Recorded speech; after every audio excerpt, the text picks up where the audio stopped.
नमस्कार, मैं हूं आपके साथ राखी लांबा और आप देख रहे हैं न्यूज एक्सप्रेस। बिहार की वोट अधिकार यात्रा में प्रियंका गांधी की एंट्री यूं ही नहीं हुई है।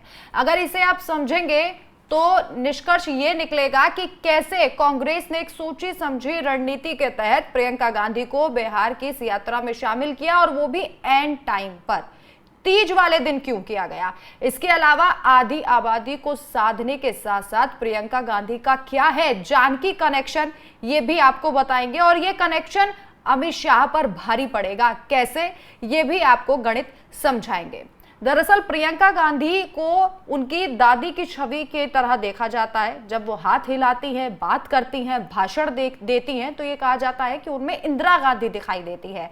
अब ये छवि सिर्फ प्रधानमंत्री नरेंद्र मोदी की सांसों को अटकाने के लिए नहीं, बल्कि बिहार में वोटर्स को बीजेपी के पाले में लाने के, कांग्रेस के पाले में लाने के लिए भी बहुत है, क्योंकि वहां पर बीजेपी महिलाओं को टारगेट कर रही है, उनके वोट्स को टारगेट कर रही है। और प्रियंका गांधी का वहां पहुंचना, महिलाओं के हक में बात करना, आधी आबादी को साधना कहीं ना कहीं कांग्रेस के लिए बहुत ज्यादा फायदेमंद होगा। इसके अलावा प्रियंका गांधी जब वहां पर पहुंची, उन्होंने अपने भाई का साथ दिया, और जैसे जैसे राहुल गांधी आगे बढ़ रहे थे, प्रियंका गांधी वैसे वैसे राहुल गांधी के साथ नजर आ रही थी। और राहुल गांधी के साथ उन्होंने जो रणनीति बनाई है वो ये है कि अमित शाह ने अभी हाल ही में जानकी माता के मंदिर को लेकर करोड़ों का शिलान्यास किया और करोड़ों की भेंट दी।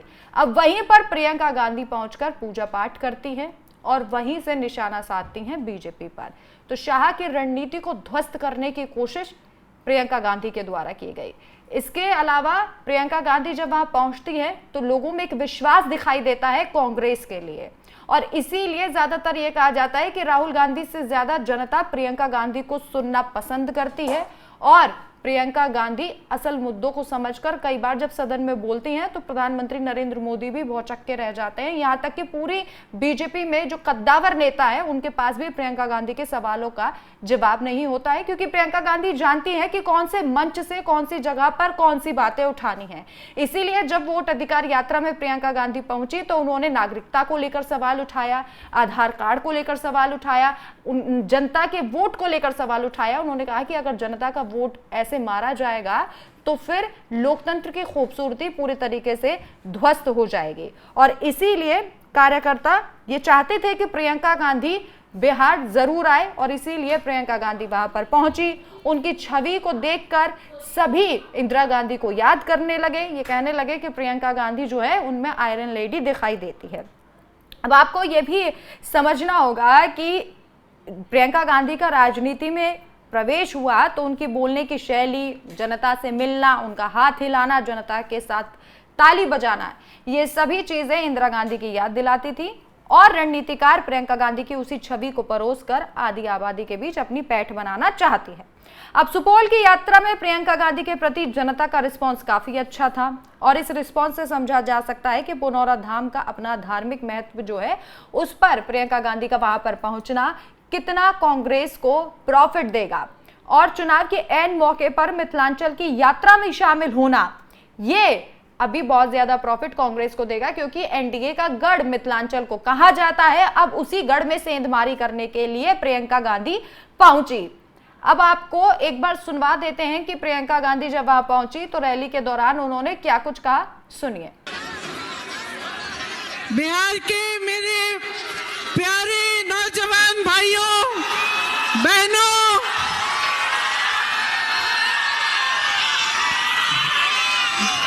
आपका समर्थन, इतनी भीड़ देख के बहुत खुशी हुई। आज जहां जहां हम गए हैं वहां आप सब आए हैं, आपने अपना समर्थन दिखाया है। इसके लिए आप सबके हम बहुत बहुत आभारी हैं। भाइयों और बहनों, याद है मोदी जी ने लोकसभा के चुनाव में क्या कहा था?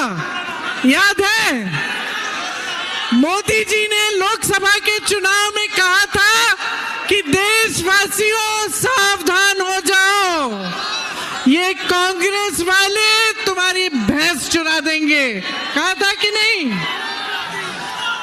अरे हमें क्या पता था, ये तो वोट चुरा रहे थे।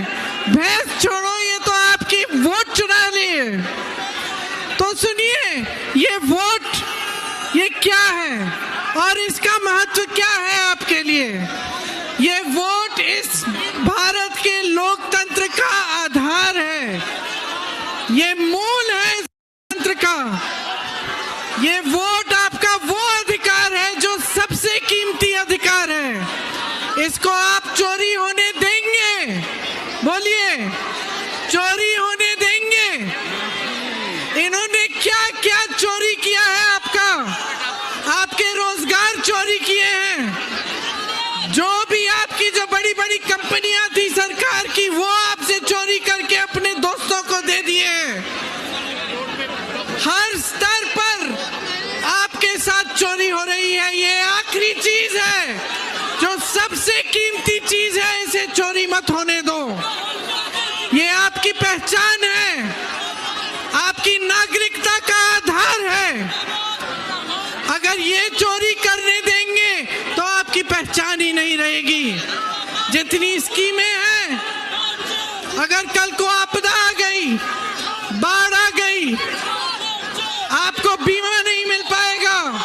जितनी स्कीमें हैं आपको मिल नहीं पाएंगी, रोजगार आपको मिल नहीं पाएंगे, क्योंकि आपकी पहचान ही नहीं होगी, आपकी नागरिकता ही नहीं होगी। तो आप सावधान हो जाइए। आज मैं ये कह रही हूं आपसे, आप सावधान हो जाइए। अपने अधिकार की चोरी मत होने दीजिए। जोर से मेरे साथ बोलिए, वोट चोर गद्दी छोड़, वोट चोर गद्दी छोड़, वोट चोर गद्दी छोड़। जय हिंद।